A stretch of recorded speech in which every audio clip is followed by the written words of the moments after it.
Good morning. Good morning, sir. Good Okay.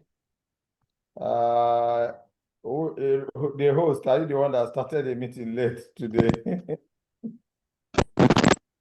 What happened?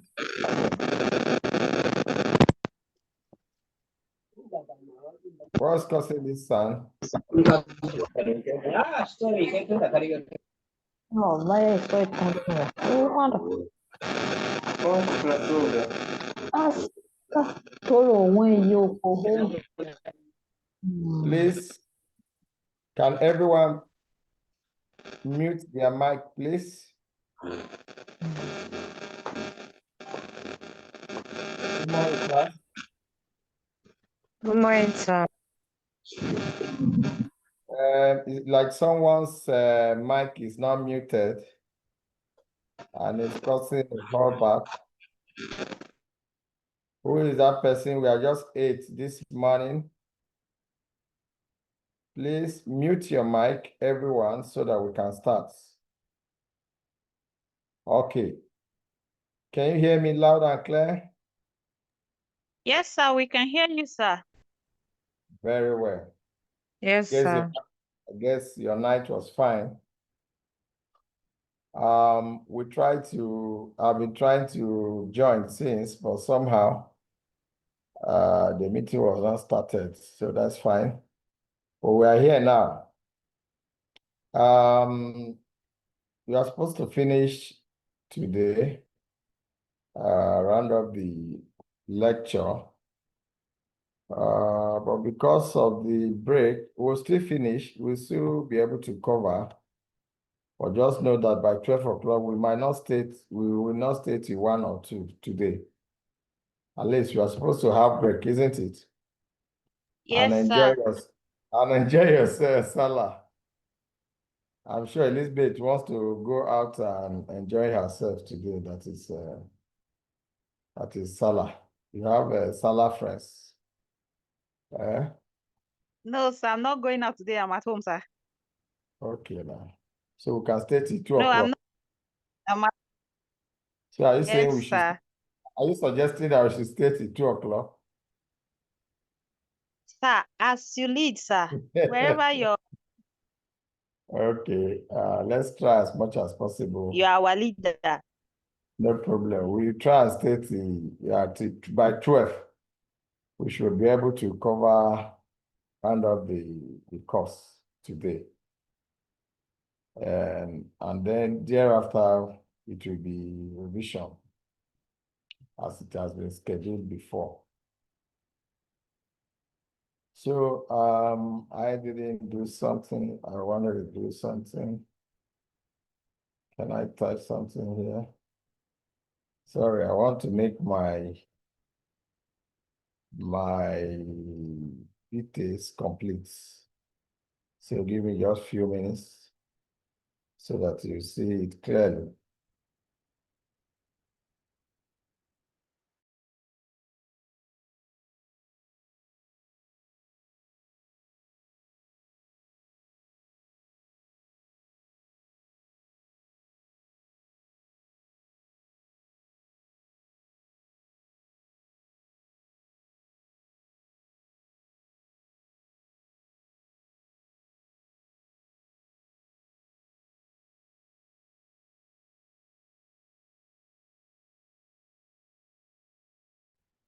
Hello?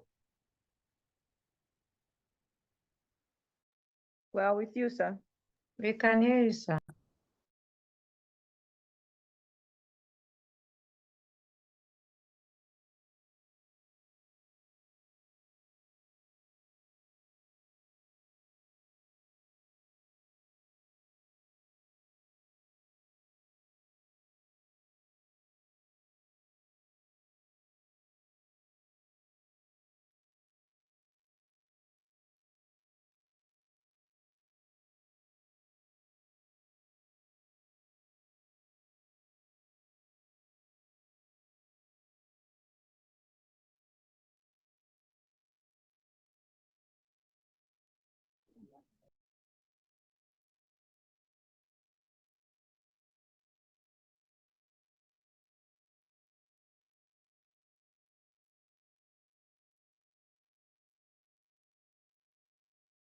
Yes, I was logged out. I don't know what happened.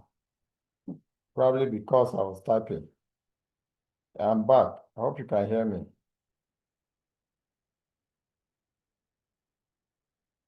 Hello. Hello, good morning, sir. Good Good morning, sir. Good morning to everyone. I was briefly logged out. I don't know what happened. Good morning, sir. Good morning, Good sir. morning.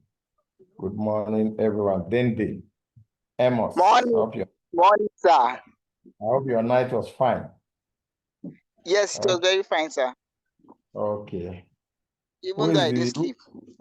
Okay. What happened that you didn't sleep? What happened? I had a lot of work in the shop, so I stayed awake doing it. The night to read your notes or your slides, or to complete the work in the shop. Yes, sir. What business do you do now? I have a laundry shop, sir. Okay, laundry. You're a big man. Yes, sir. You tell us where your shop is so that we can patronize you. But you're supposed to be using machines. Do you use manual? If you are using machine, you'll not be that stressful. Dende, are you Yes, using manual? I use both machine and manual. Okay. All the best. You tell us where the Thank shop you, sir. You tell us where your shop is so that we can patronize you. Okay. 11 participants so far. I think that is fine. The slide you have does not have this my other title. I decided to edit it so that you guys will not forget at any time. What did you notice in the first slide as new, different from what was there before?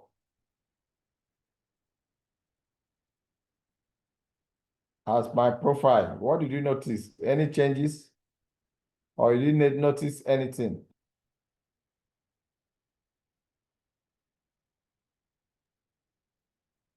Can you hear me? Hello? Yes, sir. Yes, sir, we can hear you, sir. We can hear you. Did you get the question I asked? Yes, So why are you people quiet? Is it a big question? Why is everywhere silent? yes, sir. I say, what did you notice in the first Yes, slide?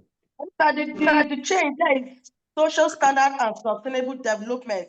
Second unit 2. What do you notice that is different from the previous slide? I noticed associate professor. Who is talking? Stella. Yes, sir. Good morning. The only one that is observant. Others did not notice anything. That's why they couldn't talk. Please mute your mic to root. All of you mute your mic so that we can hear ourselves.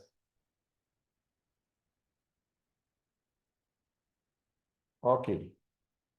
Okay, except you want to talk. I'm saying that it was only Stella Gunan that was able to observe what was on the slides. The rest of you thought that it was there before. But that is fine. I just want to put my profile in proper perspective. Having said that, we've done a lot and just remaining few. Yesterday alone, we were able to cover a lot of criteria. We've done challenges, strategies for sustainable development. We've done that one. We also looked at the monitoring and evaluation components. And then we went to the criteria and performance standards for sustainable development. And we told you these are framework that guide actions, measure progress, and ensure accountability. So these standards help organizations, government, and communities align with the activities or align the activities with sustainable development goals. And we look at the criteria that are required. We started with inclusive economic growth, then financial inclusion, resource efficiency, talking about energy consumption, renewable energy sources, and reduction in fossil fuel dependency. We talk of water usage as well. Then we also discuss biodiversity ecosystem. We look at climate action, social inclusion, and equity. Poverty alleviation as some of the social criteria and performance standards, areas that we should look at to know whether we are on track and all of that.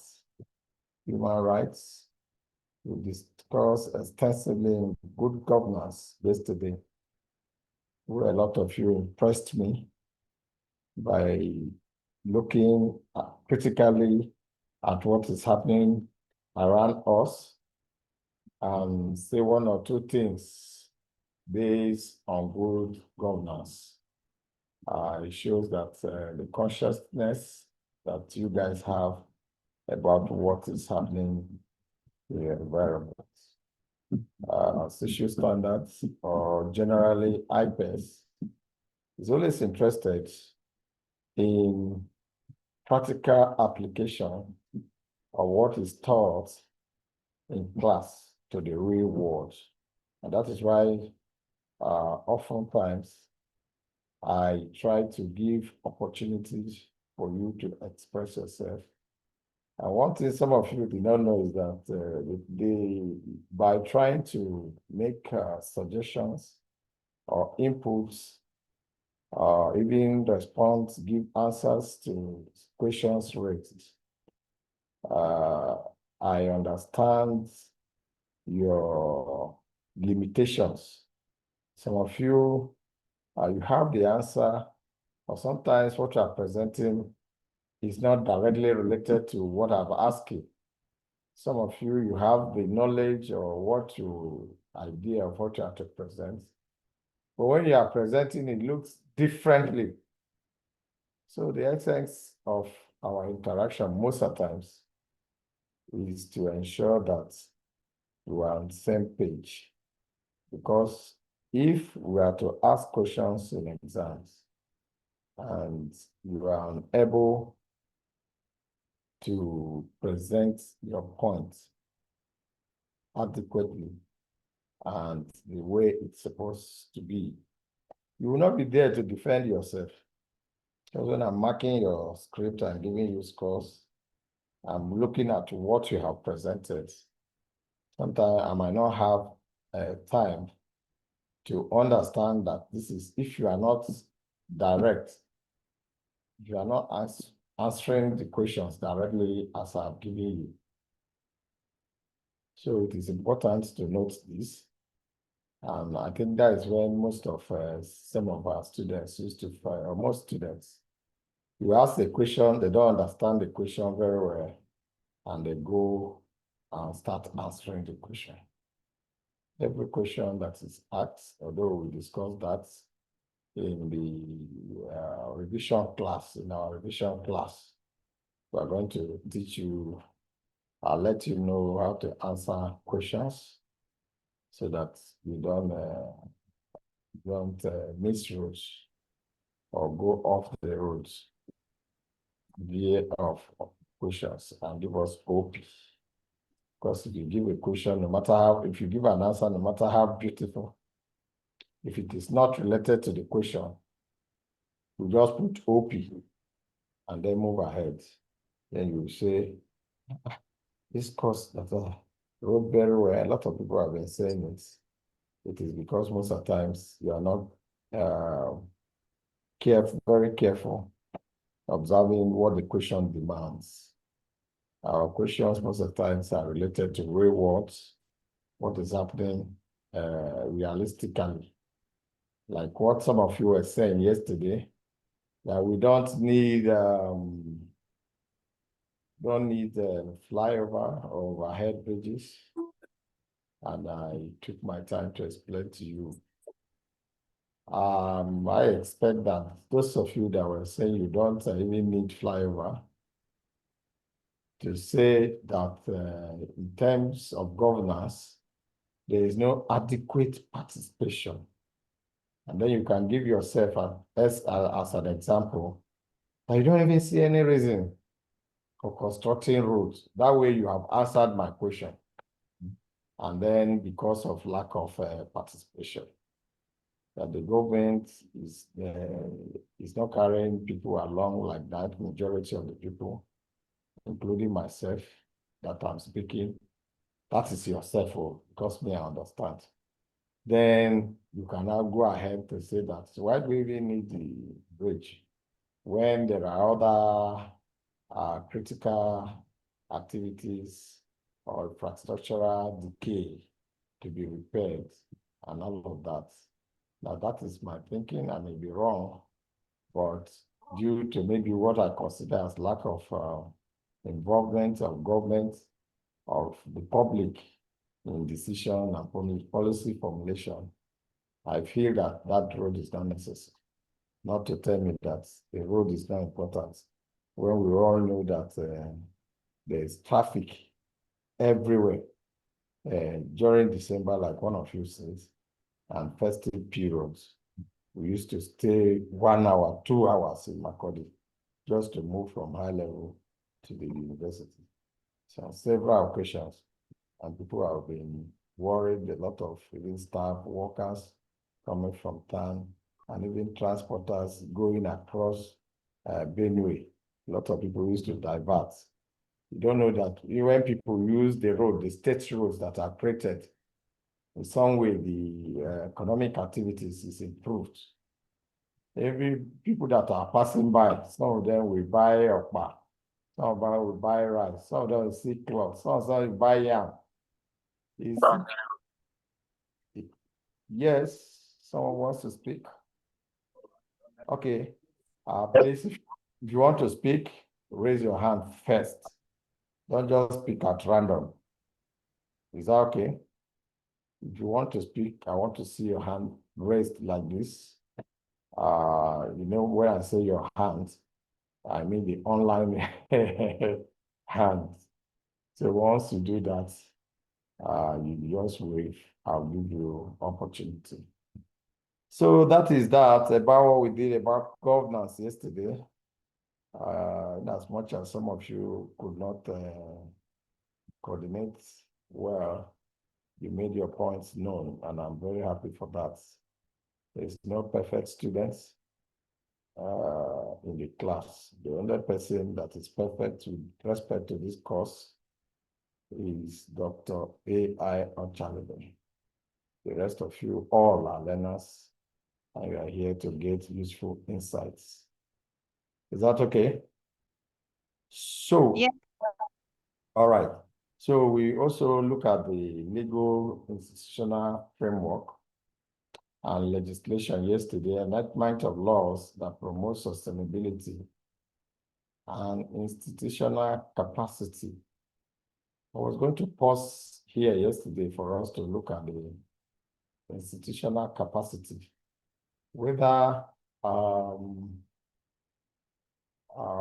you know what institutional capacity is.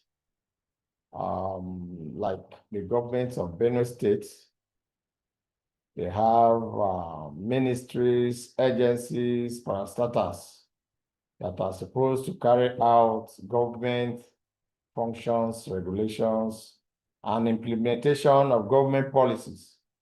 Sometimes they don't do that. Sometimes they don't have the capacity to do that.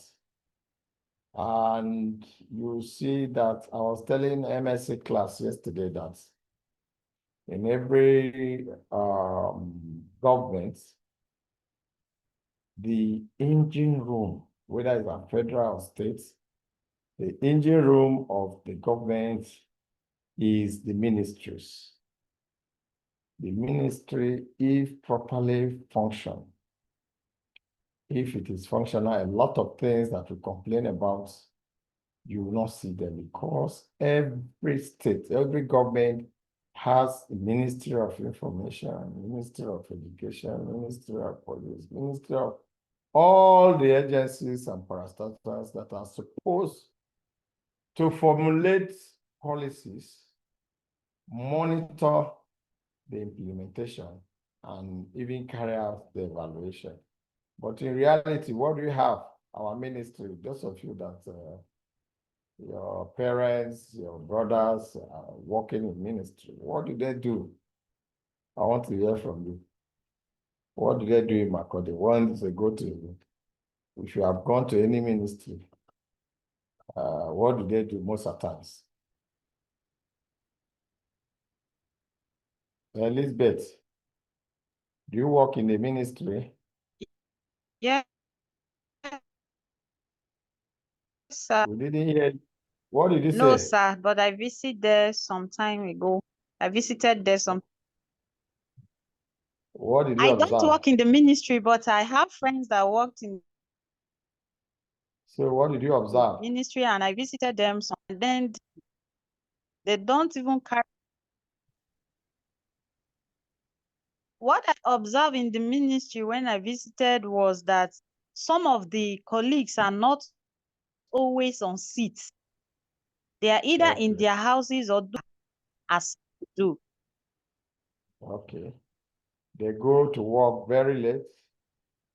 And most of them, when they even go, the people that are there is either they are gisting or doing their household chores, like peeling of what is it called?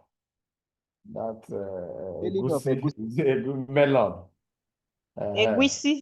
Yes, melon. You see them peeling it, doing some other small things that should be done at home. You see their offices very dusty.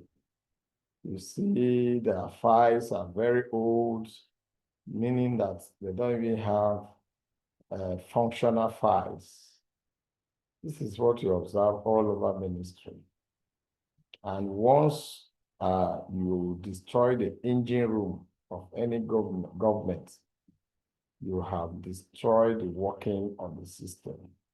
So when you guys see a lot of things happening that government is not working, is because the ministries are not functional. I've told you the ministry is the engine room of every government, both at local, states, and national level. But where that engine room is not working, when your engine, like you have a car, and the engine is not sound, the entire system will not be sound. That is what we are saying.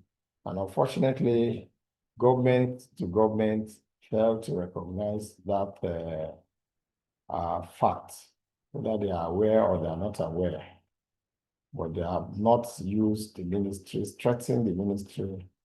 Because if government make policy, it is the ministry that will even be, before you bring out any policy, it has to emanate from a particular ministry that is related to that. But nowadays, politicians, in order to please the voters or the populace, embark on all kinds of projects without following the due process. And that's why we keep complaining that some people are aware that this project is okay. Some people are not aware. It's only the talks. You hear from the talks. When they don't get money from government, they start telling you that government is not doing anything. When the government even has differentiated itself from other previous governments. So institutional capacity, if it is strengthened, if you go next year and see improvement, or next 2 years, you will use it as a criteria, as you judge it and see that the institution is being strengthened and is likely to effectively implement and monitor sustainable development policies. But when that is not in place, you cannot say that any performance standards, any performance or increments in performances has been seen. So we look at cross-cutting criteria. We talked of innovation and technology, and other innovation, research and development, investments. Here, in this part of our world, there's not much research and development. And that is our aspect that is hindering our development moves. If you don't research, you'll be acting on empty brain. You need information, previous information, and current information for you to be able to predict the future.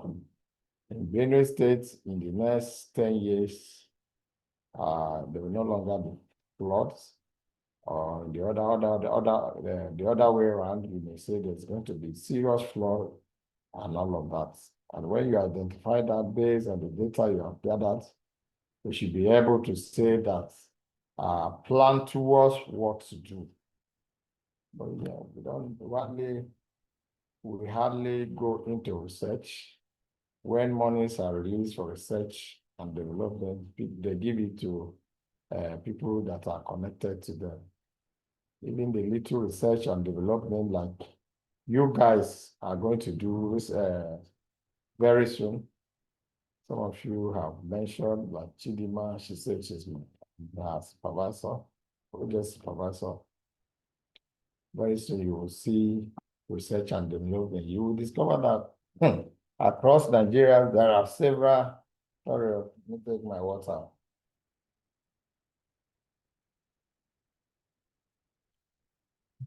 Across Nigerian universities and tertiary institutions, you see projects, very good projects that have brought some new ideas and all of that are still in the shelf. They are not used by industries. Nobody picked them up. So it even discourages research. But most innovation you see today,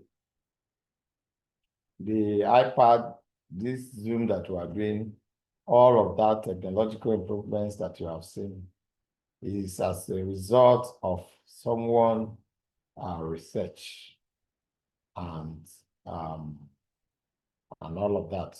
Someone did the research and brought his or her findings, and it was developed, and we are here where we are. But us in Nigeria, we are not interested in research. We are interested in chopping money. Chop the money and chop the money, and you are going down and down and down instead of using your knowledge to draw the world. If we do research, a lot of things will be coming to Nigeria, but we are not doing that. Cross-cutting criteria, partnership, and collaboration. So when we partner, we use the process, or what is it called? The agreement reach. Do you work with them? Are we able to monitor and evaluate whether they work? Do we have strategic men and women that can make discussion, that can give us valuable discussion that will give us an edge over international corporations? And all of that, monitoring and regulation, like I've said, they are hardly done. And then the impact assessment of environments that are also not carried out. And these things helps to tell us the dangers that will come as a result of proposed projects or other policies that governs the environment, as well as the social impact assessments. So I'll give you an example of as the impact of some projects. There are so many of them that people think that it's good for the community, but at the end, you discover that those are not the specific needs. So we concluded by saying criteria and performance standards for sustainable development provide a structured approach to achieving and measuring progress across the various dimensions, which will help us to achieve inclusive, equitable, and environmentally sustainable developments. So today, like I told you, we were supposed to cover this course, one aspect by myself, and then the other aspects by Dr. Lola from Australia.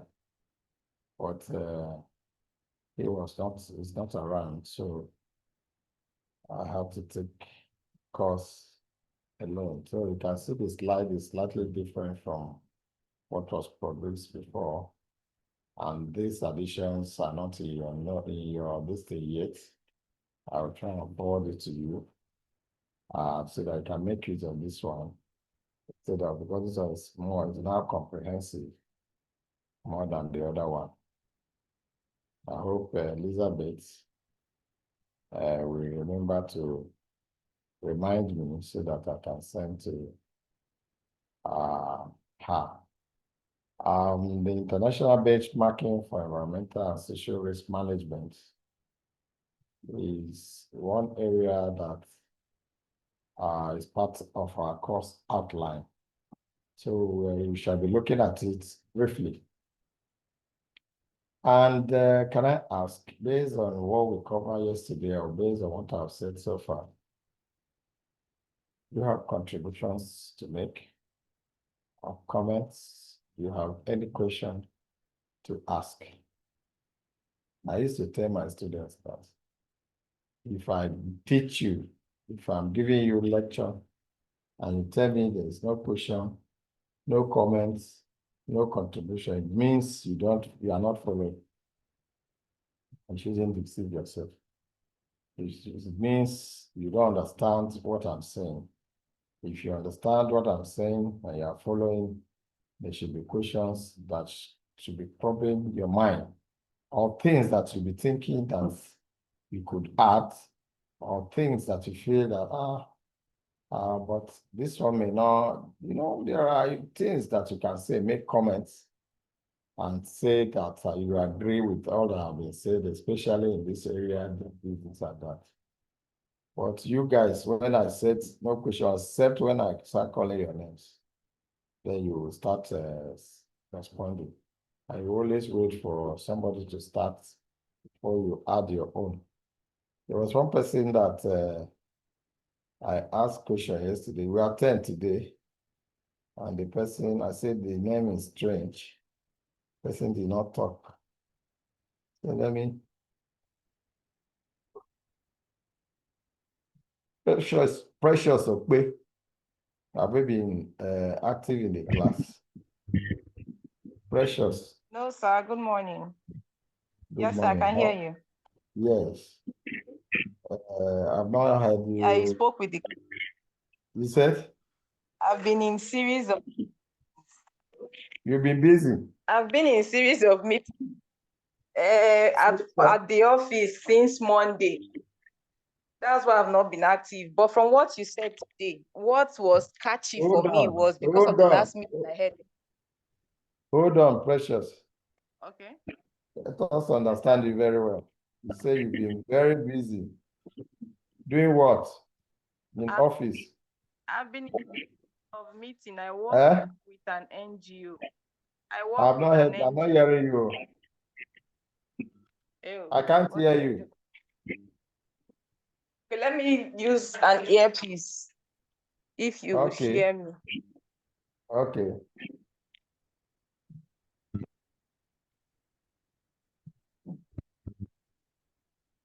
Yes, Precious.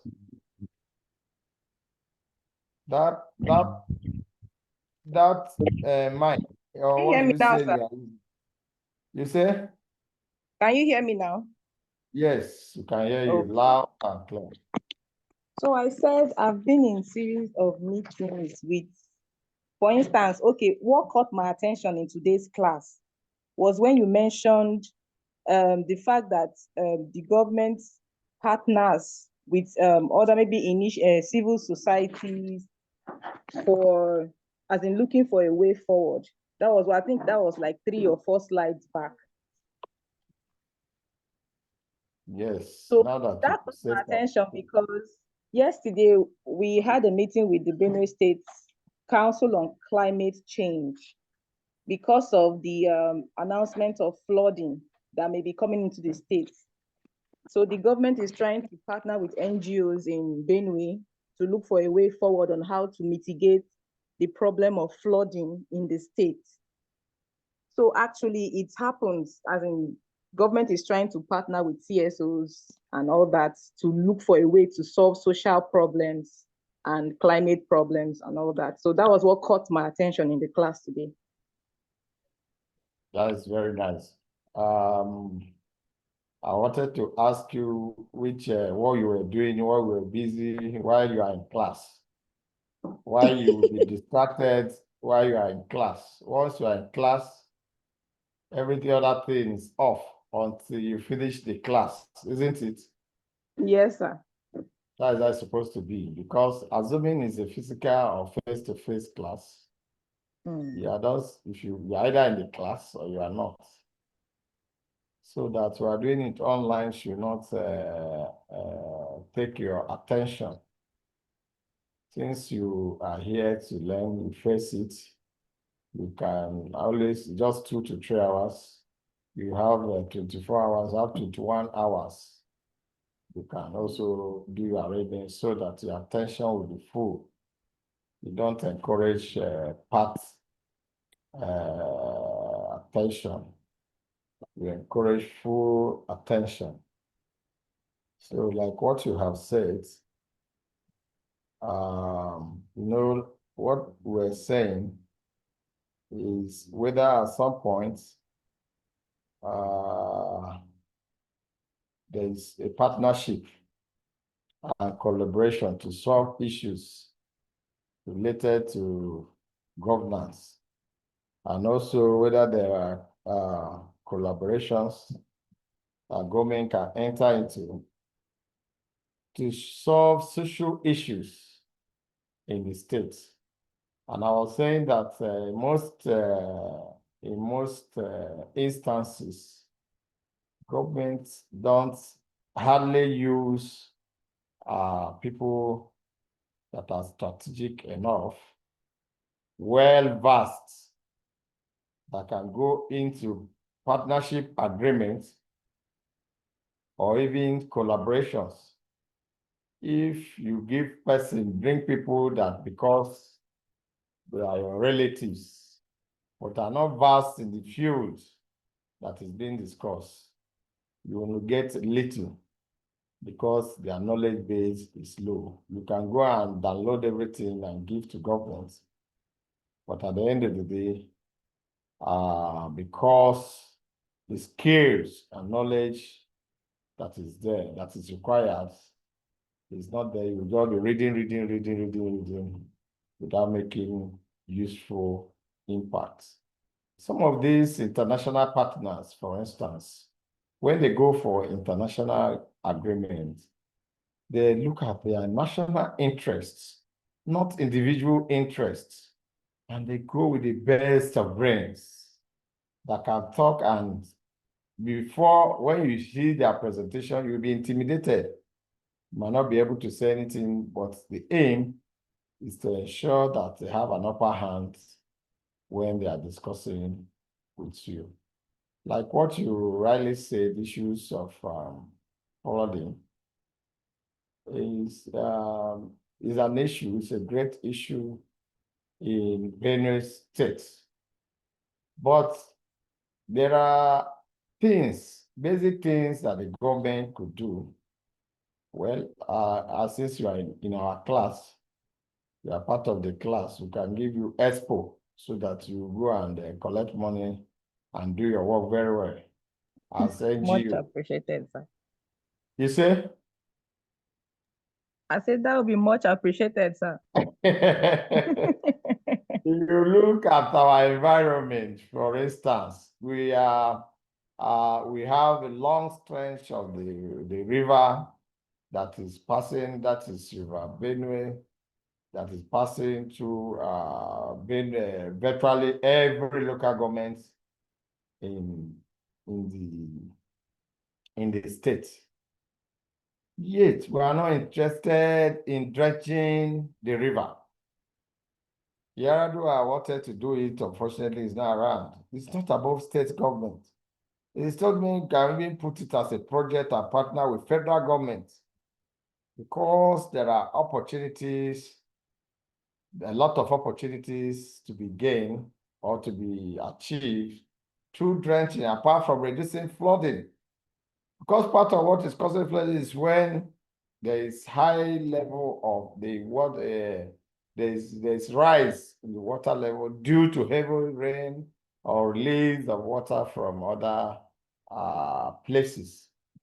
The government could decide to create a dam that will help curtail the negative effect of excess release of water or excess rain.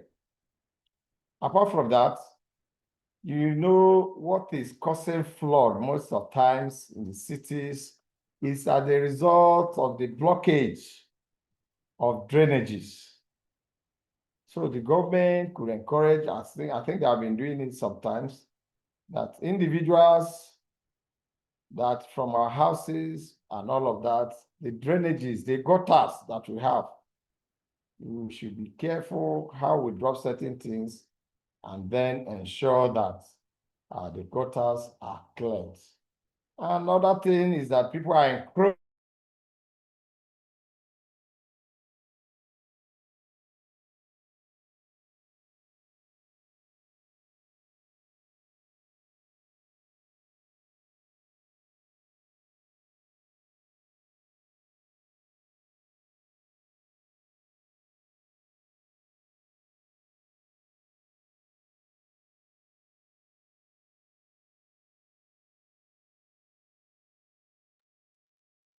Are we still here?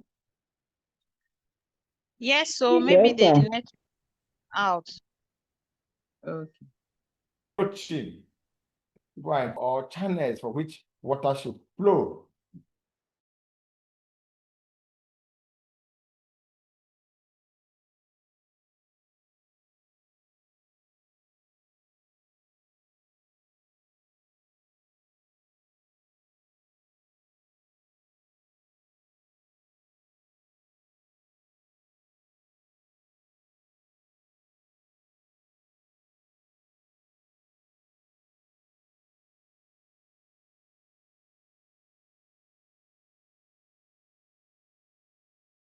I'm sorry, I don't know what happened. I was logged out. Is it the host that is doing it? No, sir, it's the network, sir. I'm not doing anything to it. Because the thing will just stay when I'm talking. And the thing we just go. So I was talking about people having the capacity to initiate and think very deep. When you put them together, they'll be able to bring solutions to all this. But the solution to all this, we know what is causing them. Government knows what is causing all this drainage here and blockages. It's for government to act to ensure that these things are prevented. Because due to climate change, there are already heavy rains and drastic change in weather, which we are not the cause. And we cannot stop alone. Because if you talk of release of CO2 into the atmosphere that's causing changes in climate, leading to extreme heat and excess rainfall and all of that, it's not our fault. It's a global issue. The ozone layer has been depleted. Everyone knows that. And these are some of the consequences we are facing. So, but within our own vicinity or states, what can we do to ensure that it has no harmful effects on us is what we have said. Drench the river. We are close to the river. ensure that there are drainages everywhere, ensure that houses are built according to what is it called? The guidelines, laid rules, and what do they call them? What is on the paper? People just wake up one day and build houses, build shops that block drainages and the natural drainage. I don't know in Makurdi where you have natural park, but like in Abuja, there are parks where people, the parks underneath them, there are lot of pipes, heavy pipes that move water, drain water, move water, or wastage from everywhere and the other. But most of the times, they are blocked. Companies will go, and that was why when Rifai came, he destroyed most building, and Abuja is free now. Then in Makurdi, apart from people blocking it, physical building houses physically, there are also cases of how we handle waste when the rain is falling. You see people carrying waste to go and block the drainage point. The water will take it away. Water will take it away. Where is the water taking? You are polluting our rivers, waters, and streams. Two, you are causing blockage because to get to somewhere, the waste will now block the channel and the water will start spilling. Before you know it, will be entering people's houses and all of that. Precious. These are some of the things you can research more and let them know that those are the issues. If you want further help, you come and engage me. Thank you. Thank you, sir. Except if you have something to like you still want to say on that, you can just look at it. But for it to cut your eyes, it means that you are an interested party. And I'm happy that you mentioned it. Okay, so I was right when I say Rukwe is not familiar, after all, isn't it? Yes, sir. Yes, sir. Yes. Okay. All right. Chidima has not been talking again. I don't know whether because I've told her that I will not attend to her till next week. She was talking before. Sir, it's Chidima. not true. So what happened that you are not talking again? You spoke very well the first day.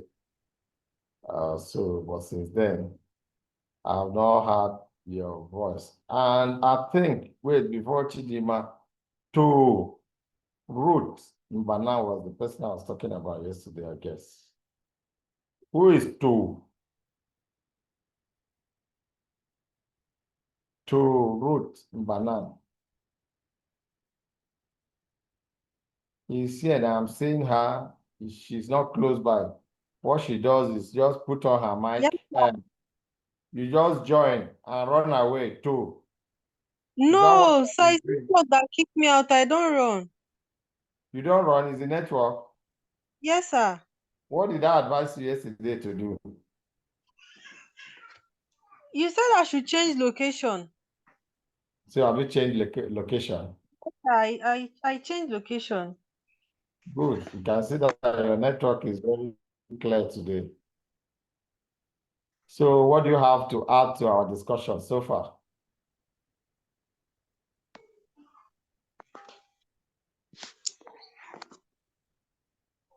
Banan. I was out. I had to rejoin. But I heard you talking about flood, drainages. So you didn't follow through our revision, our kind of revision or going through what we discussed yesterday? Okay, let's hear No, sir. Nani Joseph. Can put off your Is up. yes, Nani Ko. Thank Nani, you, please. sir. Thank you. Nani, please go ahead. Yes, sir. Thank you so much, sir, for the opportunity to speak. And the lecture has been very impacting. And as you were talking, there were some things that came to my mind. You were actually talking about what we get to see in the ministry, Yes. looking like they are redundant and all that.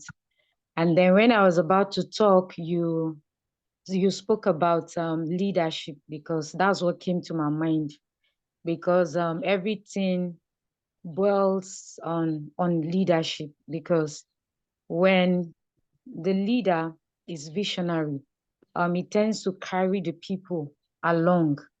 And in that case, people are like they have things, they wake up, they go to the office, they have things to do, like they contribute, so they feel they are important in regards to the job that is to be done. So I feel even if the government wants to like engage the private sector, they should always carry um the ministries, the government agency along, because just like these courses that we are running now, and the purpose of it is to like impart knowledge to the like for those that are working in government agencies, so that they are effective, in carrying out their jobs. And we see this most in the private sector. They tend to like train, retrain, and so that they will have quality output from their staffs. Okay, so like there was a project that was carried out in my place of work in the hospital, and the um the staffs like in the building department were not really carried along. And at the end of the day, the quality of materials that were gotten were substandard. And then when they left, before they left, we were complaining. There was a particular work that was done in my office, and we had to complain. And then the contractor said he's going to fix it and all that. And as time was going, he eventually finished and he didn't do that work. So if like those in the agency were involved in it, they would have, the contractor will know that, okay, he's not just there without supervision, because these people in this particular building and engineering department are involved. So they ensure that quality is maintained, and um, leading to satisfaction of the job, like in terms of those that will benefit from it, the users. And let me just move, because of time, to just move to a particular thing that caught my attention. You were talking about research, that we have very good researches that are research work that are in our higher institution, tertiary institution, that is not being used. And when you said that, it actually touched me, because I look at our country, like we have people that are knowledgeable. So if we have things like this, and at the end of the day, we are not really seeing quality in terms of the outputs, because the research work is not being used. So I feel, number one, we have to be intentional. Like we have to work on our own minds, like as Nigerians, from the high level to the lowest. We have to work on our minds, and to look at quality rather than, okay, my brother, um, um, or someone that is related to me, or my friend should handle this job. So it means what we have been, most of what we are enjoying today, they are not from the best minds. So it's actually giving me concern. So it means we would have advanced beyond where we are if we were Exactly. using those researches. So it means the thing we are having is not the best, and is not encouraging. So I think for those that have these best ideas, we need to go beyond just doing the research and leaving it there in our higher institutions, since we know that implementation is usually an issue. I think we should be intentional.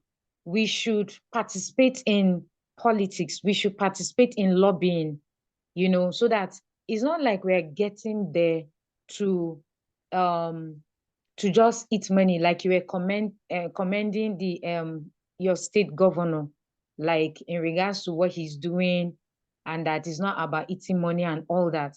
So if we can, such people will be intentional and be actively participate in politics, not because we are going there to eat, but because we want the best ideas, to be brought into play, and so that we can advance the country beyond where it is. Because I know that Nigerians are very intelligent.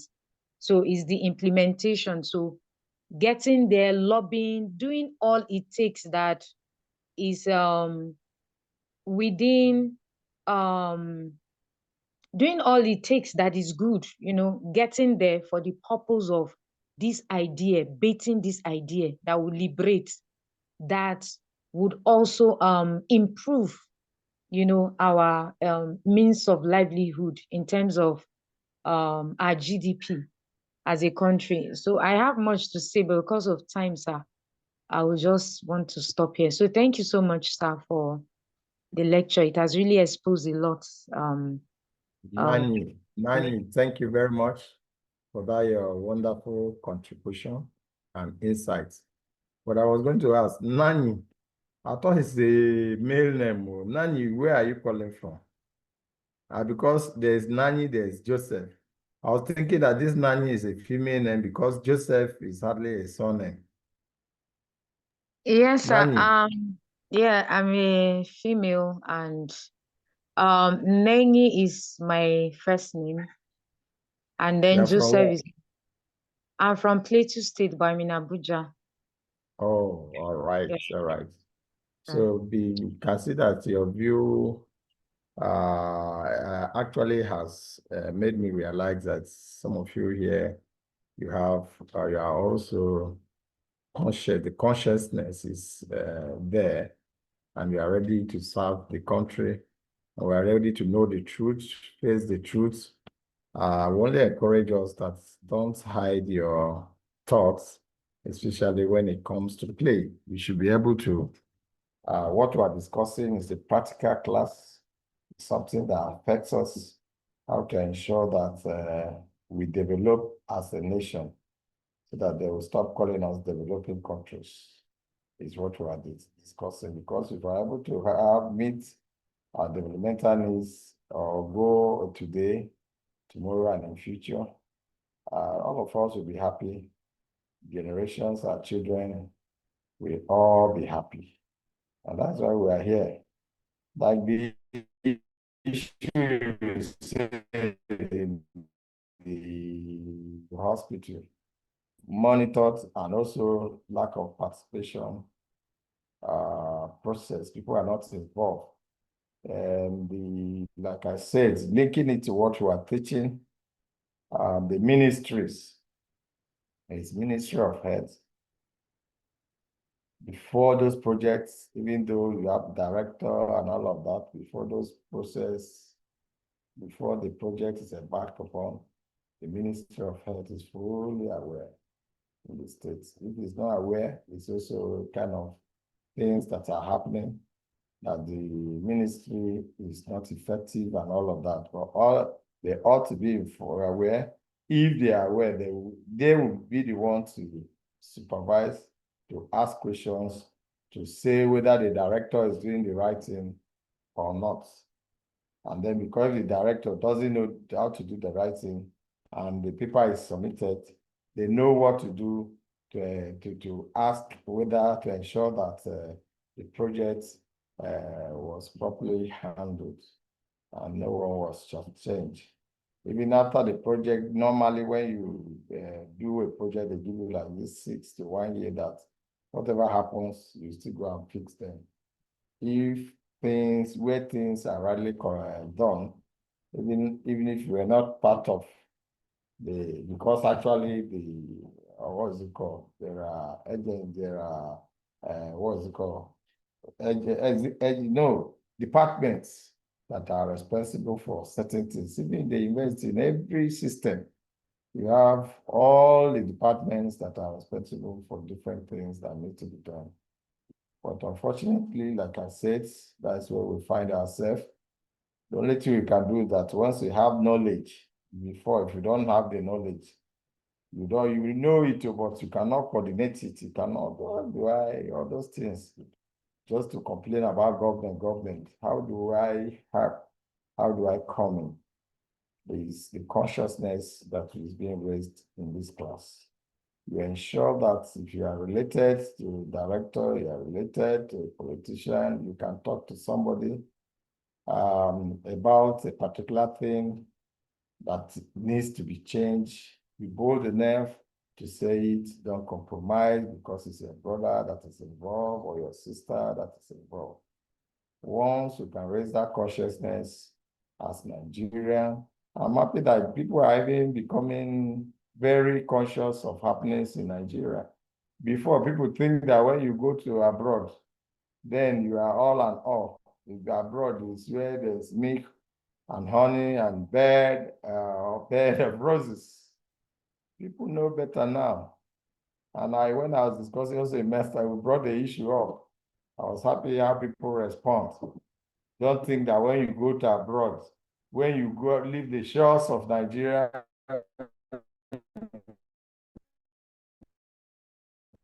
go to Europe, then you are already a better person. It's not always like that. But don't go there to say that when you go there, everything will be okay. Things will just be falling, manna will be falling from heaven. You need to go to and see how people are suffering. People that go, some persons are even living well in Nigeria because they say it's abroad. Just sell everything you have, go to abroad, and you will not be able to call home for years. And people will say he is enjoying, so he has forgotten. They are not enjoying, they are suffering. Go and see the kind of job they do, the odd job. 80% of people that go to abroad just go and do odd jobs. Did I tell you that I did my master's there in London?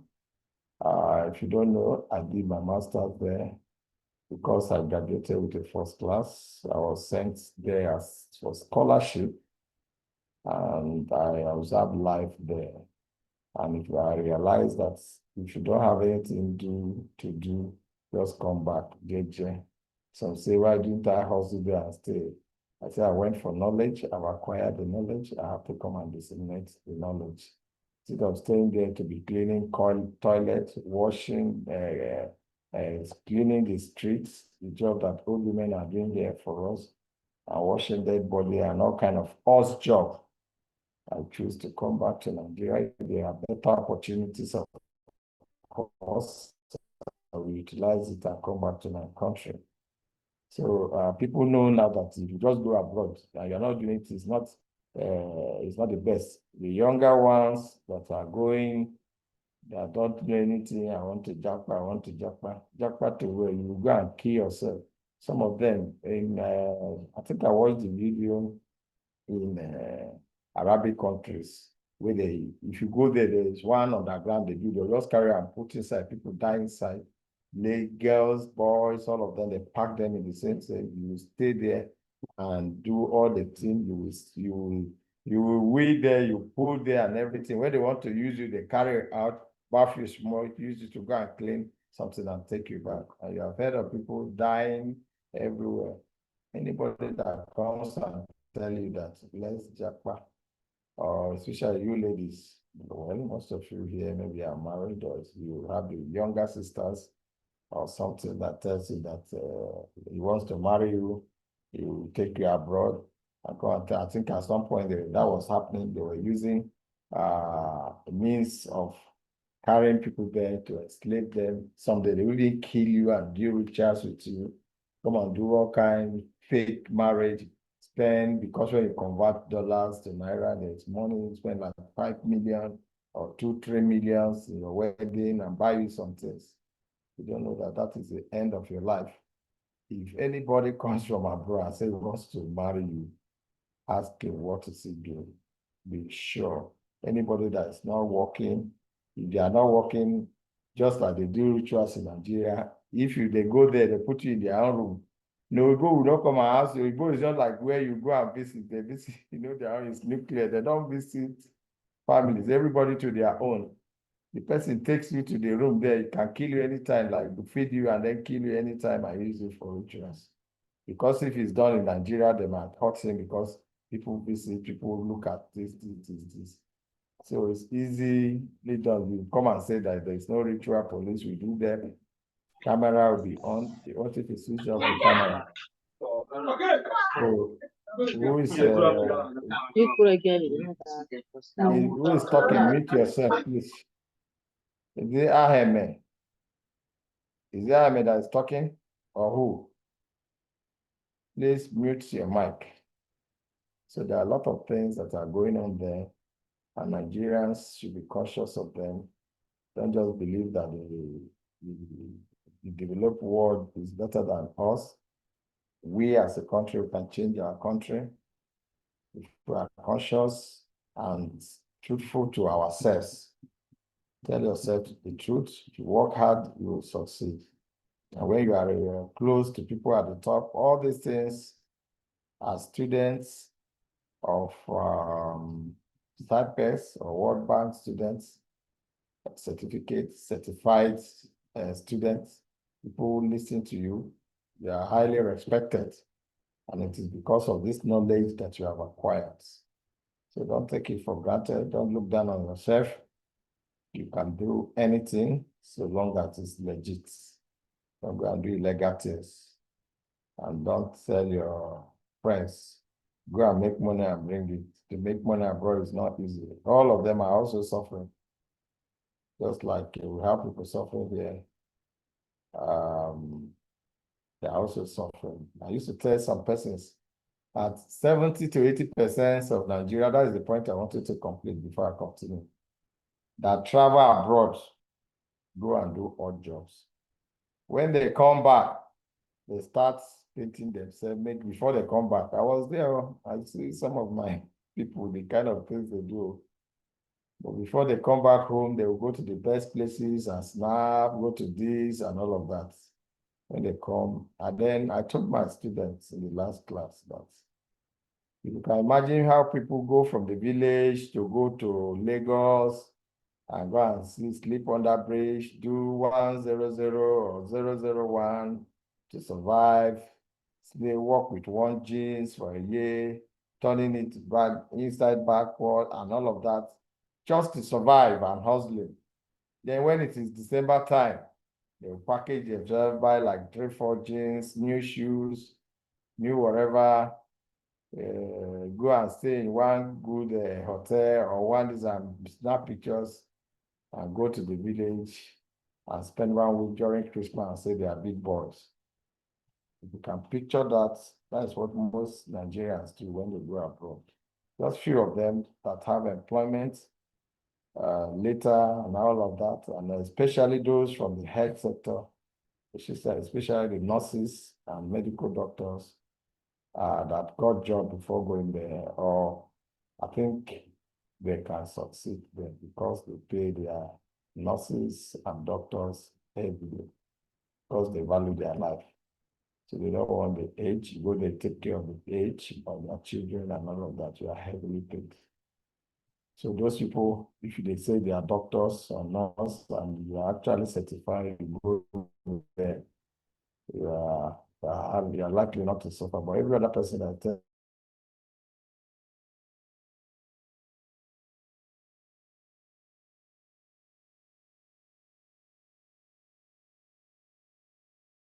you want to go and get a job and get this, to leave what you have to struggle.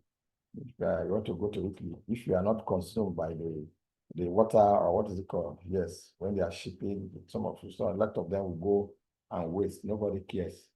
And then if you didn't fall into if you fall into her wrong hand, the end has come and all of that. But if you have genuine work, you will make your money, come to Nigeria and enjoy it. You might not enjoy the money there. Those people, they don't enjoy it like that because you work for the money.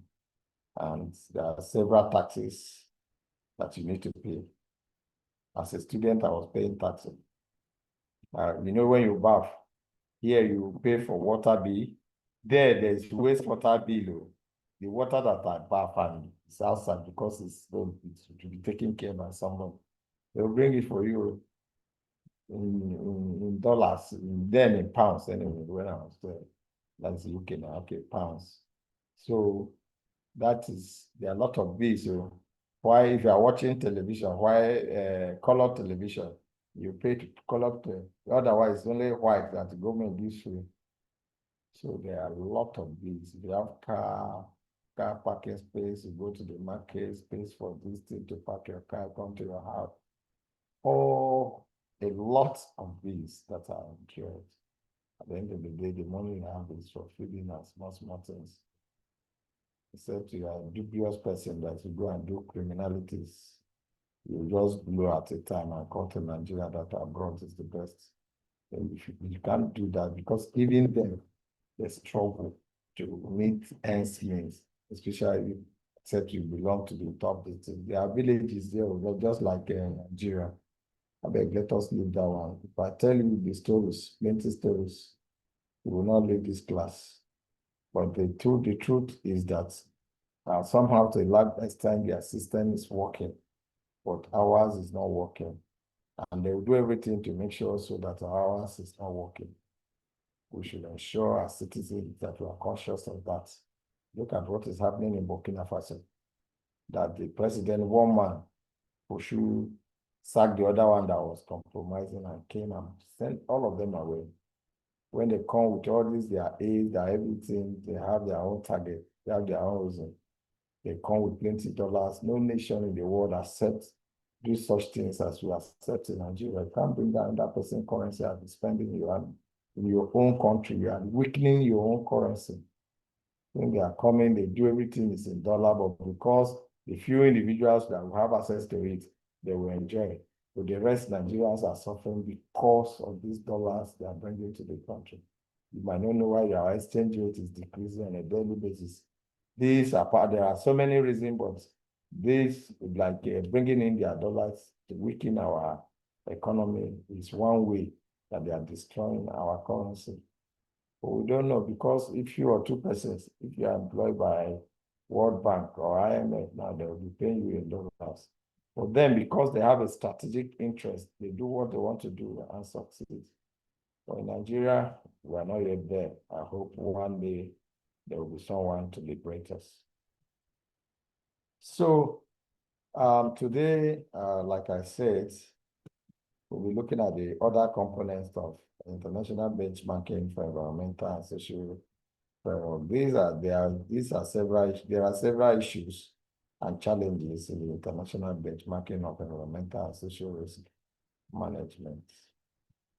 These challenges can stem from inconsistency in standards or lack of enforceability and regional disparities. And some of these issues are related to one, lack of harmonization among standards. Multiple frameworks exist, such as the Equator Principle, IFC performance standards, and UN guiding principles on business and all of that. They are just agencies that are required to harmonize rules. So many of them, but these are the ones that I highlighted. These frameworks often overlap but differ in scope, detail, and implementation, making benchmarking difficult because there are standard agencies that are responsible for making standards. Sometimes even between them, their own aspect, what's it called, organization may set a standard that is different from that one on the same issue. So these are some of the issues. And then voluntary nature of standards. You know, when you set standards for environment and social risk management, sometimes when these standards are set, it is not for a person to come an individual to come and be enforcing it. It's not possible, or government, to ensure that it is voluntary. For instance, to plant trees, nobody can come and hold your hand and say you must plant trees for environment to be safe for us. It is something that can only can be advocated for. Somebody can also, and then encouraging you to do it. You cannot go around the whole nation and say that you must plant tree. If you can go around the whole nations and then the length and breadth, then you can do the planting yourself instead of asking people to plant. So there's issue of, because it's a voluntary issue, it's difficult to enforce. So this can lead to inconsistent adoption and variable compliance, reducing durability of benchmark data. And with all these things that we're talking, it's also based or related to our sustainability. If there are standards, if there are measures to handle social risks and manage them, and even environmental risks effectively, you can be sure that we will have a nation that is sustained in terms of justice, equity, and inclusivity. Chidima, is now you want to talk. Why don't you allow me to land somewhere? Oh yeah, let me hear you, Chidima.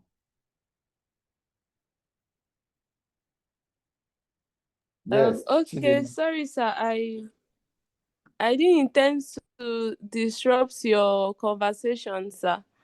Yes. But I think you were saying something the last slide before this one, and Yes. I wanted to quickly talk about our consumption, what we consume in Nigeria as people, due to the risk factor of some of the things we consume, and then we have poor social management standards. Take for instance some of the beverages we take, the drinks we take, and all of that.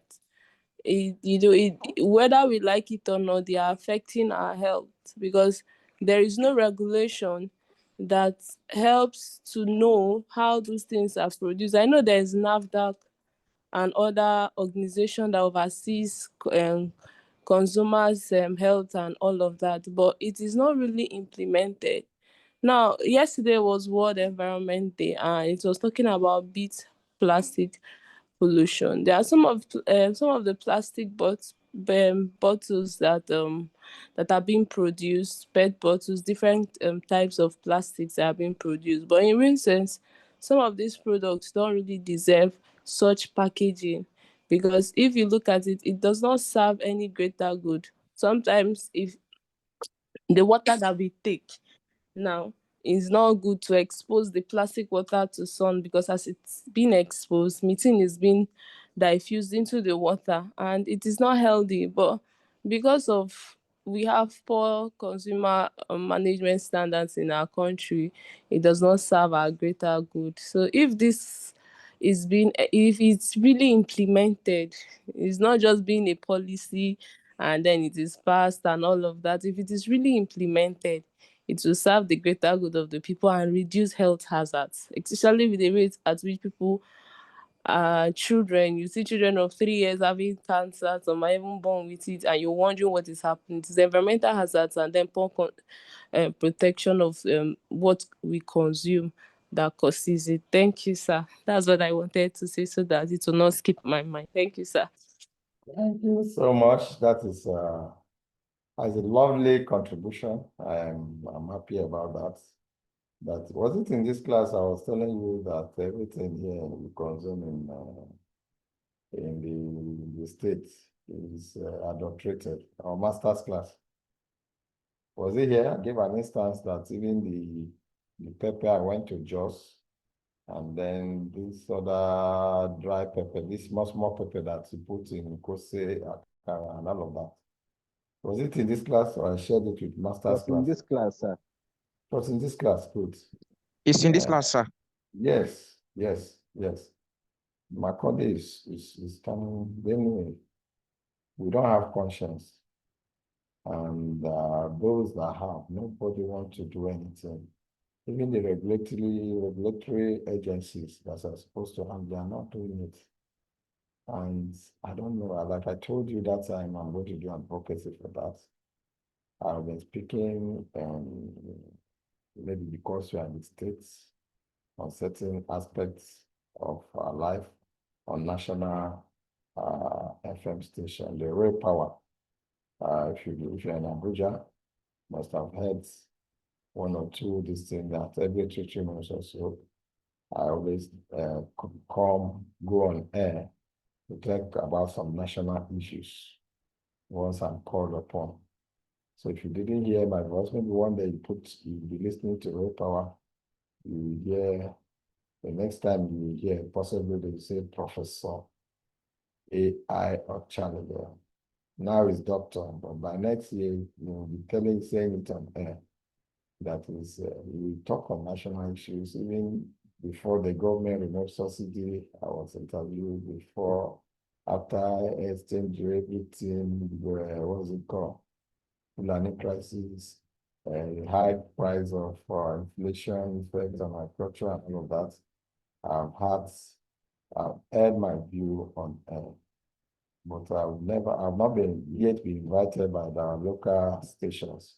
But I will go myself and make advocacy on this adulteration and lack of standards that Chidima just also portrays. There are a lot of issues, so many issues, common pepper that you just take that is natural to us, that we have it everywhere. You plant it, it will grow, you grow several seeds. Just I go and listen, dry it and pound it. Before people will sell it, they'll go and add ant hill. Oil that is natural to us. That's red oil, we have palm trees everywhere like that. We can have original palm oil. They will go and buy it and put one chemical that will increase it and make it very red. And we take it. Like Chidima just said, children are having cancer. It's because if you are pregnant, you take this kind of oil. What are you introducing to your children? Even if you are not pregnant and you are an adult, you see all kinds of cancer and illness that we cannot say. At least the one we can handle now within our community, the state. Government can handle this one. Go to the market, be carrying from shop to shop. Anyone that this is, throw it away. First of all, educate them and tell them this is what government is going to do.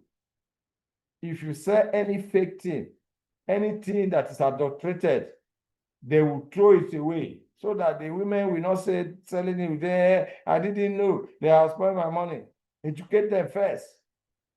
Once they're educated, within 2 weeks, government is going to look at every product that you are selling, everything that you are selling, whether you are selling the original, whether it be farm products, do be manufactured products, the soap they manufacture for us. Where do they manufacture it? What are the standard mixture? Are they following? We don't know. We are just sitting before you want to come out of your skin. And you'll be spending money. If you are lucky, you'll be alive. If you are not lucky, you will go with it. May God help us. I don't want to go there. That thing is very annoying in Benue State. And the is done like that. Even everything in Benue State is about money. It's not about, okay, how can we make ourselves happy? Look at even common Okada. Look at Keke Napep. You go from one place when I traveled to Jos last week for a training. You travel from a very long place. I'll ask them to say 100 naira. It's not the same fuel they are buying. But here in Makodi, they will not even take you 100 naira. We don't have the conscience to say that it's our state, let us improve it, let us do our own bit. Everything, everybody wants to make money immediately, sharp. It is what is causing this. If not, the pepper are everywhere. If you do this, they are in bags there. Unlike oil, that's a bit scarce sometimes.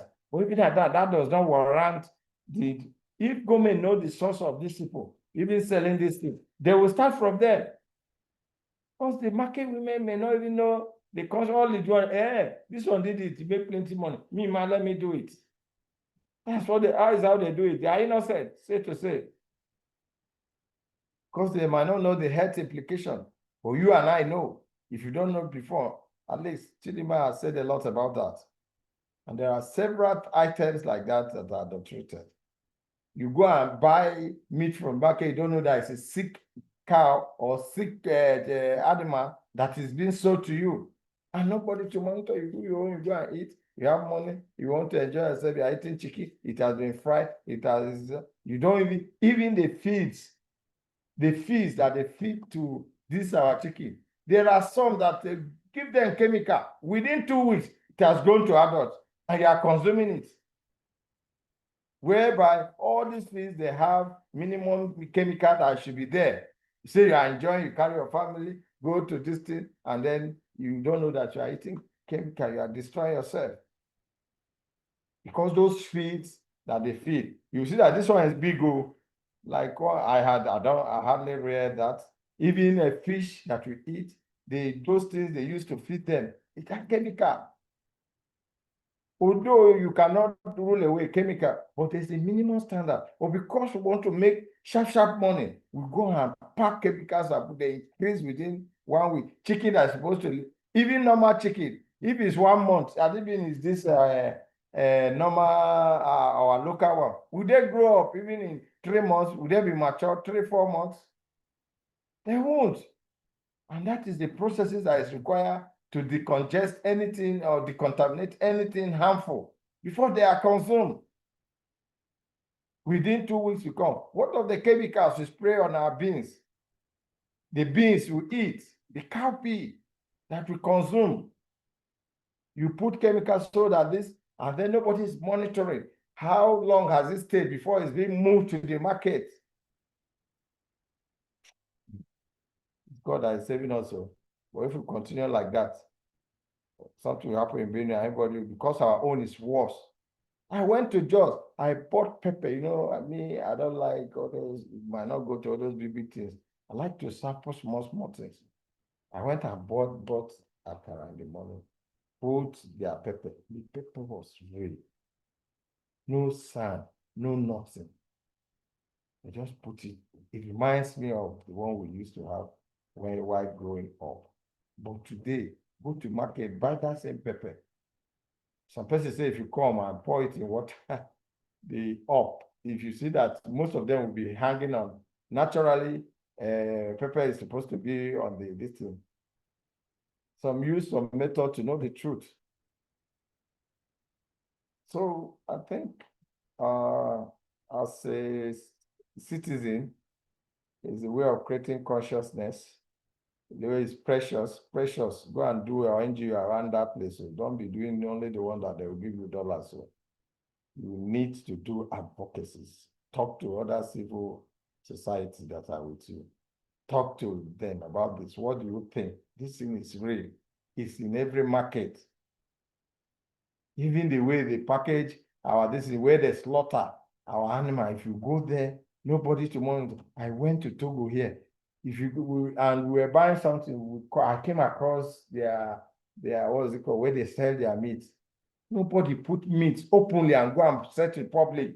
Government will not allow this. They build glass, just like when they are selling, what do you buy that? They put them, all those roasted chicken, the way they put them in glasses, you'll be seeing them from outside.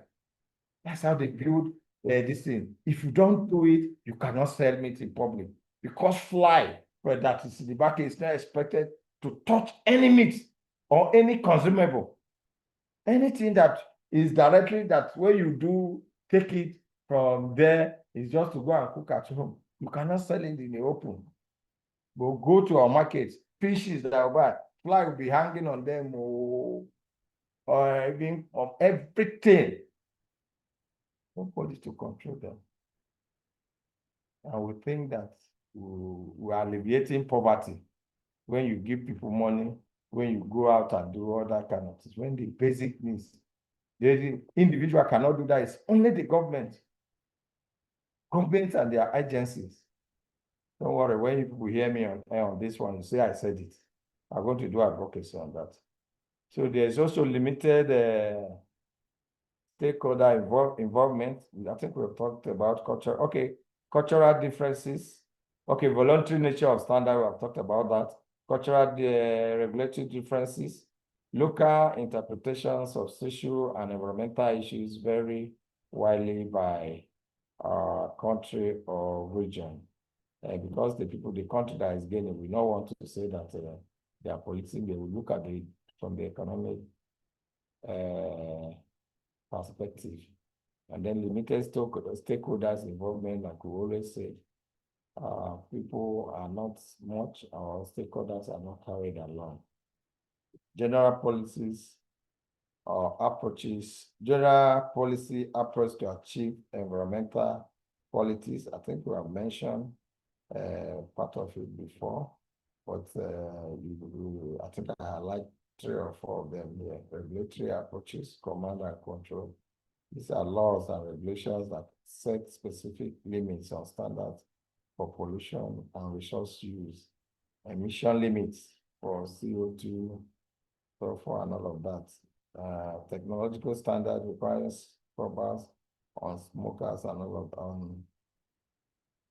on smokestacks. Zoning and land use regulation, bans or restriction on harmful substances. This is also talking about standard, command and control. In this case, you give rules. If they are not taken, there will be penalties for them, like the emission limits.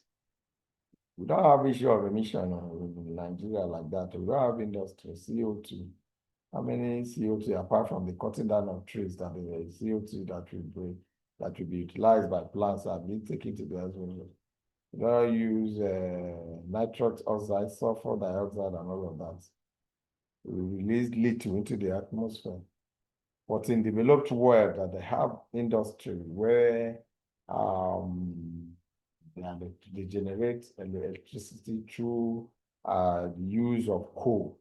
They have volumes of fumes going into the atmosphere on a daily basis.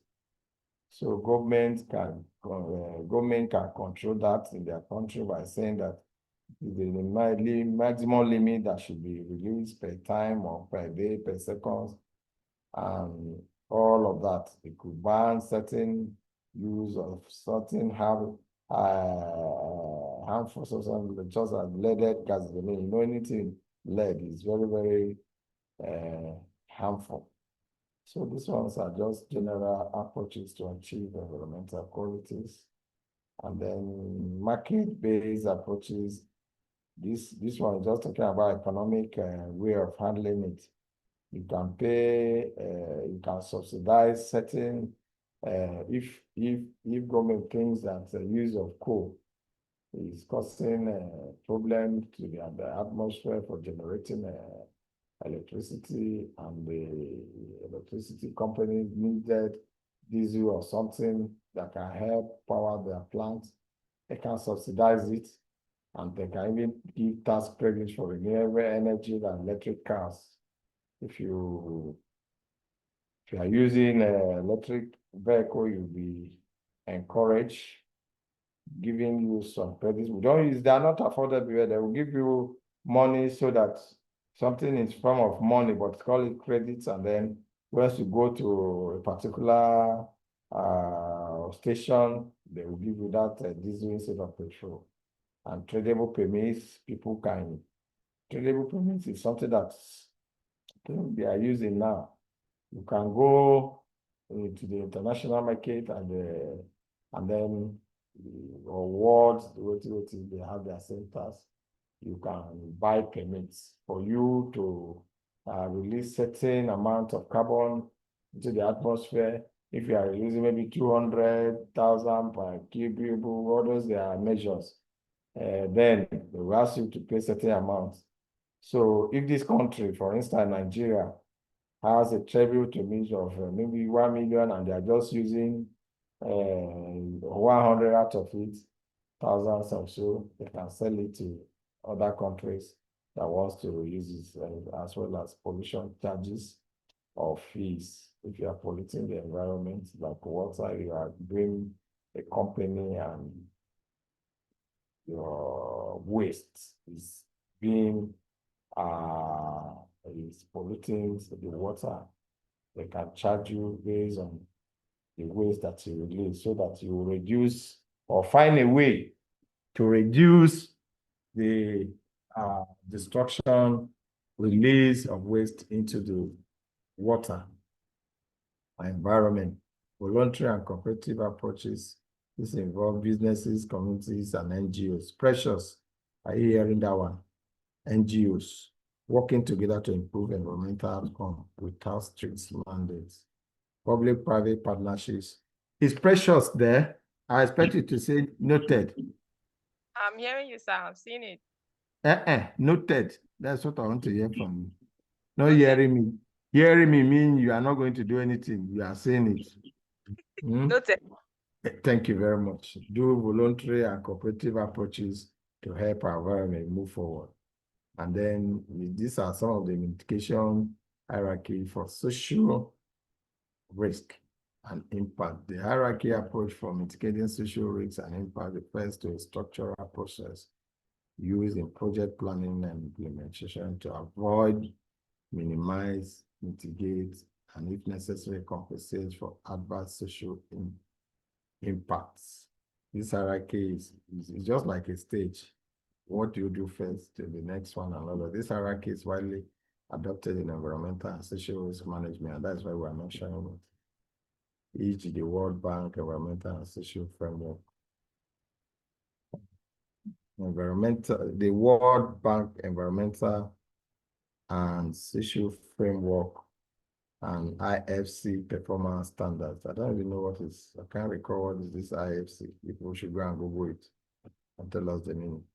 So mitigation hierarchy for social and social risks and impacts. The first thing is you can decide to avoid certain actions that will cause social risk, adverse social impacts from occurring in the first place. Example will be rerouting a project to avoid displacements of community.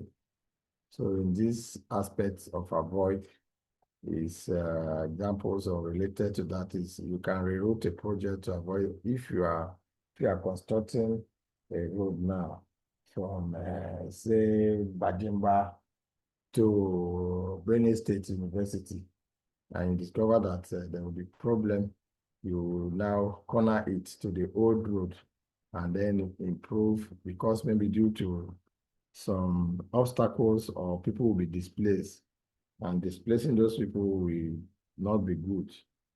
You can reroute it, design job structures that don't require hazardous and exploitative labor.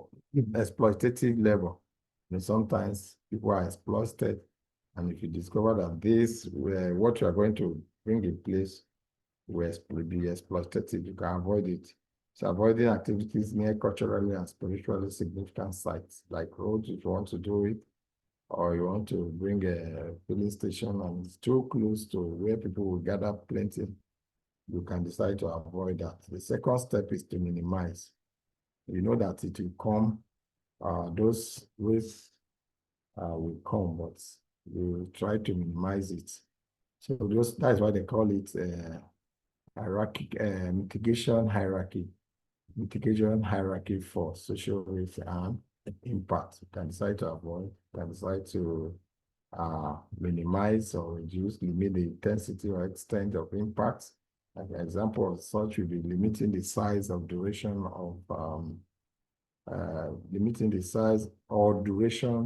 of resettlement. When you are resettling, you can, if you want to construct, for instance, a dual road, or you say because people are plenty there, living around that area, you can reduce the size.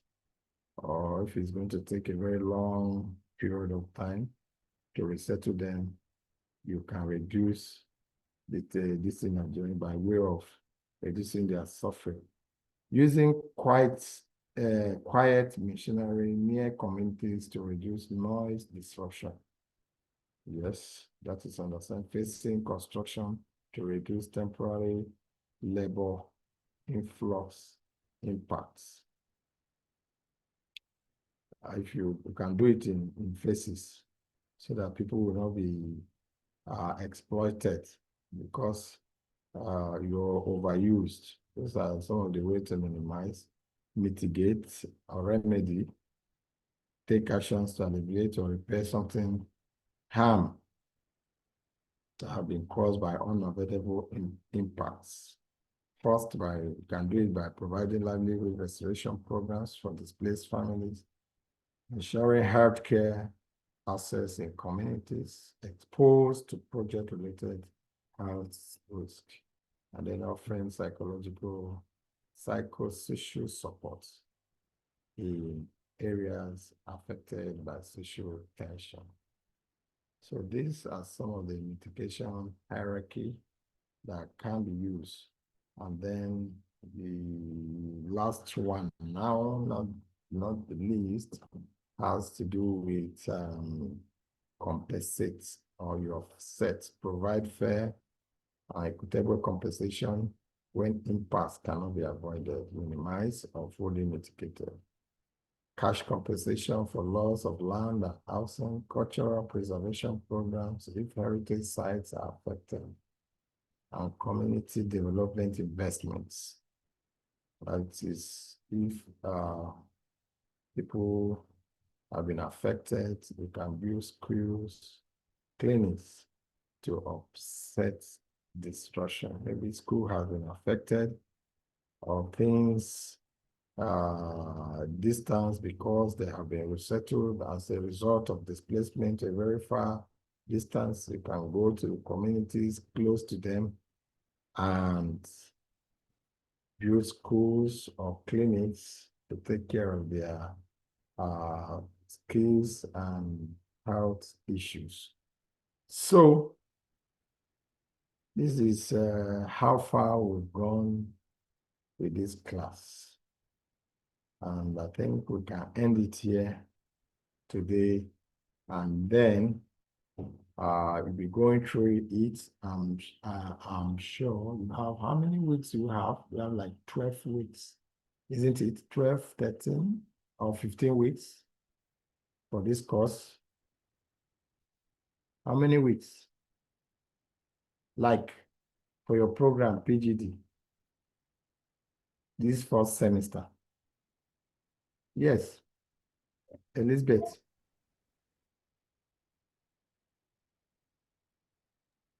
Twelve weeks for Sir, it's lectures, then 2 weeks for assessment and exams. Was it Elizabeth talking or someone? It's Dende that spoke, sir. I from the orientation and what was sent to us, I think it's 13 weeks, sir.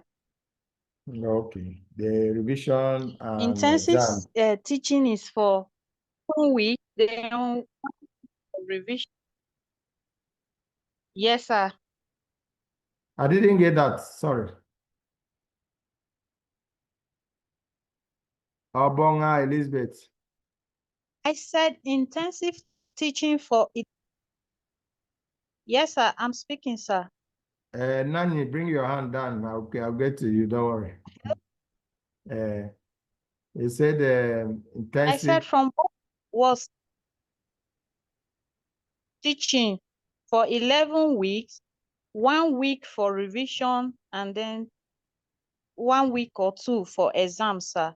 That was what was sent to us in the slide during the orientation, sir. Okay. So for me, I'm done with my week. So you are done with my course. I think the courses are structured such that each is covered per week. I don't know why they do it like that. They would have left it the way we used to do our face-to-face lecture. If I have you this week, 10 o'clock or on a daily basis, like on a weekly basis, maybe I have you 10 to 12 on Tuesday or Thursday. That becomes my time. And once it's time for that one next week, I will always come on air and we'll be talking. But this one, they so pressured us that, well, that is not your issue, but we have been pushed, we have been pressed so hard because you need to teach masters and you need to teach PGD. And we also have to teach PhD, although PhD has not commenced this online. So next week we'll start with the PhD students. So the thing is so tight and doesn't give us time to rest and also be able to give you guys good time to discuss a lot of things. You know, there's no, if I say I should start looking for jokes, I like giving jokes and examples, real life example for so long. Before you know, my time will be up.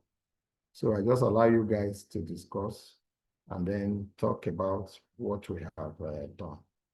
So if you have any questions, addition, comments based on what we have covered so far, I think you can ask. But Nani, is it Nani Joseph was up? Can we hear you, Nani? Her hand was up. Thank you, sir. She has already said it. You were asking about the duration for the course, so. Okay. All right, thank you. Any comments, suggestion or question based on what you have covered? And one thing I observe is that most of you here are ladies. So it's only then did that. Okay, wait now. Let me see. Nani, Patricia, Obu is the guy. Yes, something. Who again? All of you are females. So it's only, and then the guys in the class are just like two. Then the blessed are thou in the midst of women and Obu. Joseph is here, sir, and he may. You say what? Joseph Fodu. I said Joseph Fodu is here. Okay. Joseph is the best, sir. Joseph, okay, 3 of you. 3 out of 16. Okay? Blessed are thou in the midst of women. Sir, we are blessed, sir. You are blessed, go? Yes, sir. Yes. Okay. All right. You said? You. I didn't hear that. Sir, there is Bashir, and there is Japheth, and there is Bashir. But I don't. We are not in class today. I think our lecturer is talking about today's people. There are people online now. That's what he's saying. I think so. No, I was trying to know the number of male in the entire class. The entire no, we are class. We are more than 3, sir. We are more. Okay, sir. I know of Japheth, but that one name you are calling, I'm not familiar with the person. Bashir from Bauchi that used to talk. Bashir. Okay, Bashir. Okay, yes. Bashir, yes. Bashir. Okay, out of 16. You said what? Why are they not around? That is today is Salah for Bashir, I think so. Okay. I will understand. No problem. You should try it. You say? What did you say? He was part of us. Okay, boy. He had to go and enjoy himself. That one is understandable. Sir, he was part of us, but he left. But I'm talking about. Yes, no problem. It's understandable. It's just like on Christmas Day, you want to tell me to come and attend lecture. That lecture, I will not be part of it. Even if I'm part of it, I'll just be on and go and enjoy myself somewhere. So we understand with them. I wish them best of Salah celebration. Tell them to bring our this into our class, even though we're almost rounding up. They should remember us in the class.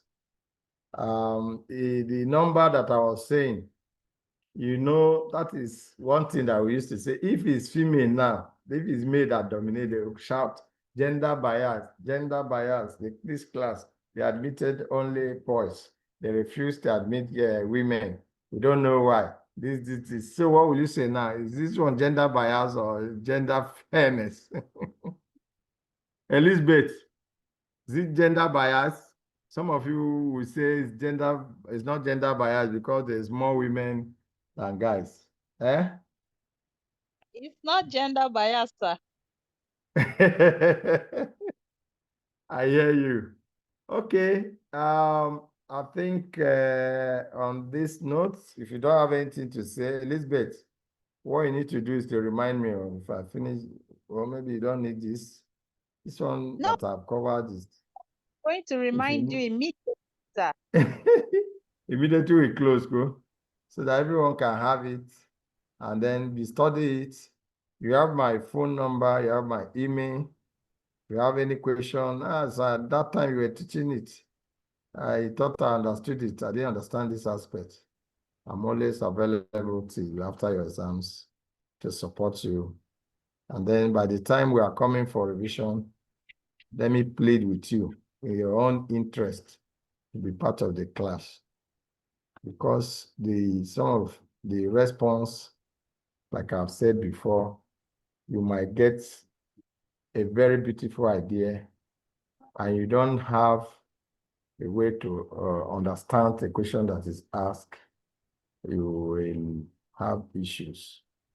But if you are there in the revision class, even if you have not learned anything, it's going to help you. You are here to have a degree. No matter how practical you are, I cannot give us, for instance, what we want. If I set my questions and you cannot write anything, there's no way I will help you. That's why I was saying that, except people that are going to fail. You should be able to have a good idea, then I can now drop some marks so that there will be no failure. Also, in my face-to-face class, I used to give tests, and sometimes for your CA, continuous assessment, I do give CA, and some other organizations, some other times I give group discussion. I don't know which way or what we are going to do now. I haven't thought of that, but you know, you need your CA. We must fix a date to have your CA, to have your tests as your continuous assessments.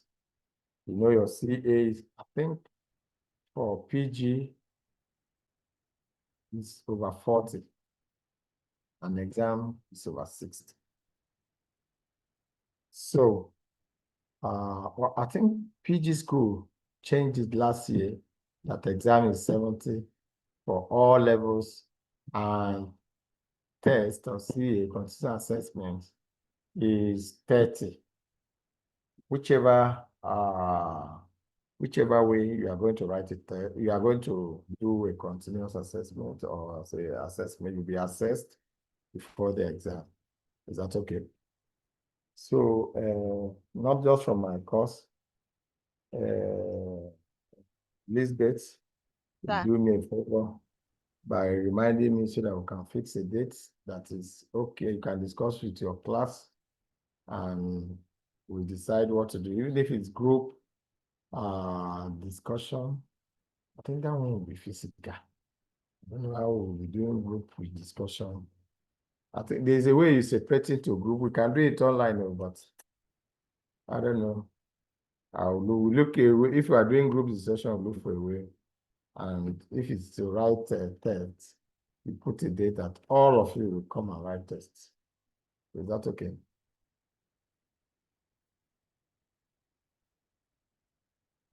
Elizabeth?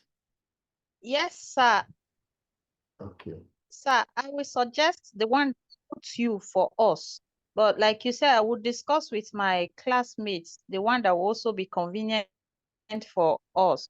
Since most No, of us are in a far distance, and I know before the exam, they are going to come down to Benue State for our examination. So whichever ways we are okay with you, you are our leader, sir.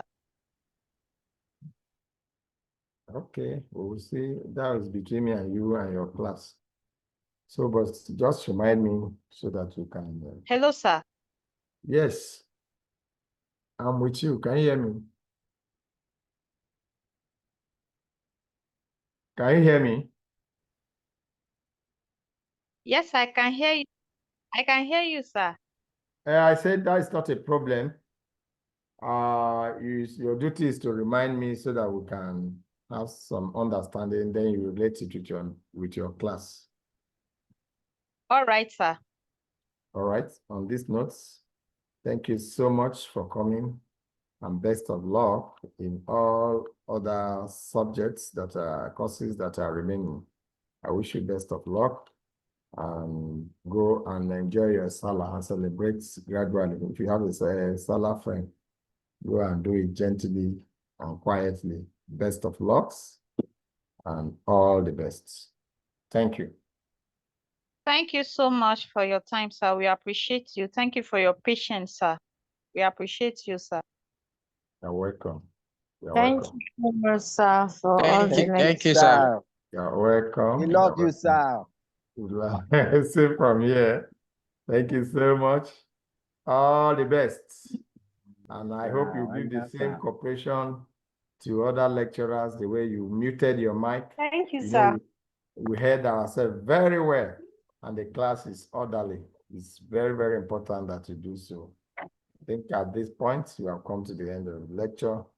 I wish you well and always best. Thank you. God bless you, sir. Bye.